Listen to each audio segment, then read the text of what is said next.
আসসালামু আলাইকুম। আমাদের শরীরে যতগুলো নার্ভ আছে এর মধ্যে সবচাইতে মোটা এবং বড় নার্ভ হলো সায়াটিক নার্ভ। এটি মূলত আমাদের কোমর থেকে সৃষ্টি হয়ে এই আমাদের বাটক অর্থাৎ পেছন দিয়ে এই হাঁটু হয়ে একেবারে পায়ের পাতা পর্যন্ত এটা বিস্তৃত। এটি যখন কোনো কারণে এফেক্টেড হয়, চাপ পড়ে, প্রেশার পড়ে, যার কারণে টিংলিং সেন্সেশন, ঝিঁঝি, ওই যে আমাদের পায়ের দিকে ব্যথা নিয়ে যায়, অ্যাবনর্মাল সেন্সেশন হয়। এই সমস্ত যে প্রসেস, এই প্রসেসকে একটা যে সমস্যা এই নার্ভজনিত, এটাকেই মূলত বলা হয় সায়াটিকা। সায়াটিকা হলে কি ধরনের লক্ষণ হয়? রুগীদের বর্ণনা অনুযায়ী তারা বলে থাকে যে কোমর থেকে পা পর্যন্ত আগুনের মতো জ্বালা করে, শিরশিরে ভাব, বিদ্যুতের মতো শকের মতো ব্যথা হয়, ঝিনঝিন, শিনশিন, নানান জনের নানানভাবে তারা উপস্থাপন করে। তো এই পুরো প্রসেসটাকেই বলা হয় সায়াটিকা। আজকের ভিডিওতে জানবো সায়াটিকা কি, কেন হয়, কি কি লক্ষণ দেখা যায় এবং কি কি সতর্কতা।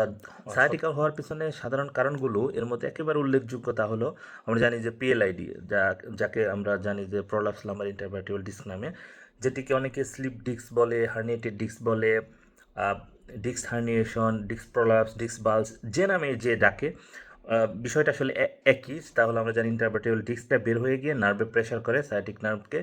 এই এই কারণটি উল্লেখযোগ্য কারণ।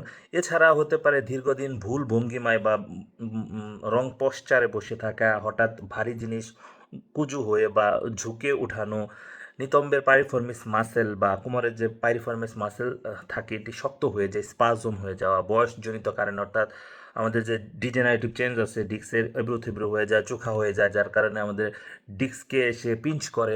এই কারণগুলাই সাধারণত সায়াটিক সায়াটিকা হওয়ার জন্য উল্লেখযোগ্য কারণ।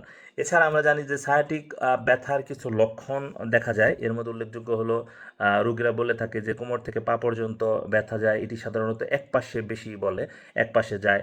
জ্বালা পোড়া, শিরশিরে, শিনশিন, ঝিনঝিন, হাঁটতে বা দীর্ঘক্ষণ বসতে কষ্ট হওয়া, পায়ে দুর্বলতা বা ঝিমঝিম ভাব, কখনো কখনো পায়ে অসাড়তা চলে আসে, অর্থাৎ সে ঠিকমতো এই যে আমাদের যে বৃদ্ধাঙ্গুলি, যে আমাদের পায়ের বৃদ্ধাঙ্গুলি, এটা উঠাতে পারে না।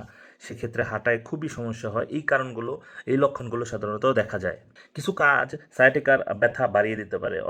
এর মধ্যে হলো যে দীর্ঘ সময় এক জায়গায় বসে থাকা, অর্থাৎ অনেকেই এ ধরনের কাজ করে থাকে, যে গার্মেন্টস ওয়ার্ক বা অফিসের কাজ, ডেস্ক ডেস্ক ওয়ার্ক, ব্যাংকের কাজ। এই কাজগুলো আজকাল আমরা খুব বেশি করে থাকি। এই কাজগুলো সায়াটিক হওয়ার ক্ষেত্রে খুবই ভূমিকা রাখে। এছাড়া ঝুঁকে কাজ করা, ভারী জিনিস ওঠানো, ভুলভাবে ঘুমানো, ঘুমের প্যাটার্ন, যে শুয়ে থাকা, হঠাৎ মোচড় দেওয়া, অনেকে শুধু শুধু এরকম মোচড়ামুচড়ি করে, সেক্ষেত্রে আপনার সায়াটিকে নার্ভের উপর ডিস্ক বের হয়ে গিয়ে চাপ দিতে পারে। ওজন বেশি